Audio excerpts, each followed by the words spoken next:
Sa hindi totoo eh. Pag lumapit kang ganun, basta marunong ka. Dapat marunong ka rin kumausap ng babae ah. Makukuha mo yung number, yung babae o anuman. Kaya talagang gawin. Pero yun nga, akala kasi nila na hindi gumagana yung ganun sa Pinas. Pero ako, para sa akin, na testing ko na, gumagana talaga siya. Kahit sa ibang bansa pa eh. Na kahit nga yung culture nila, hindi gaano, paano ba to, yung open. Tingin ko marunong ka rin kasi mag-snipe kung sino eh.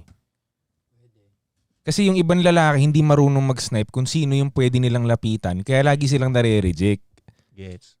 Yung unang step, yung pag-snipe, sino yung dito sa mga babaeng to ang open? Sino dito sa mga to yung pinaka pwede kong lapitan na mataas yung chances na hindi ako ma-reject? Wala sila nun.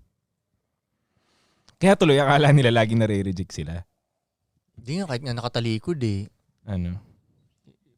Parang yan, pag nakatalikod, inisip ng iba, hindi mo pa kumbaga, na-judge mo na. ano, parang, oh shit, baka hindi ako nakatalikod. Wala ka pa nga eh. Walang social dynamics kasi yun. Oh, hindi. Pero pag kinalabit ko na yun, Oh, di ba? pagharap niya, who's this guy? Pag mas maganda pa nga sabi sa akin ng tatay ko, mas maganda iyo, mas madali nga lapitan. Totoo. Kasi wala nga lumalapit sa kanila eh.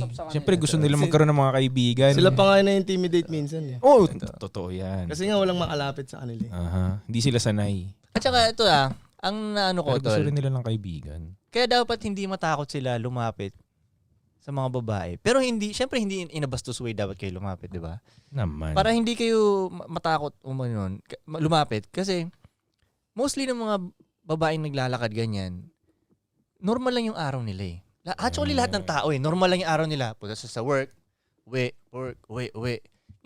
Isipin mo lumapit ka, binigyan mo siyang compliment o anuman, yun yung special na nangyari sa kanya, yung araw na yun. Highlight na yun, napaganda mo pa yung araw niya eh. Kahit nga hindi niya binigay sa yung number niya. Hanggang pag-uwi, maisip ka nun. Feeling maganda pa rin siya ngayon.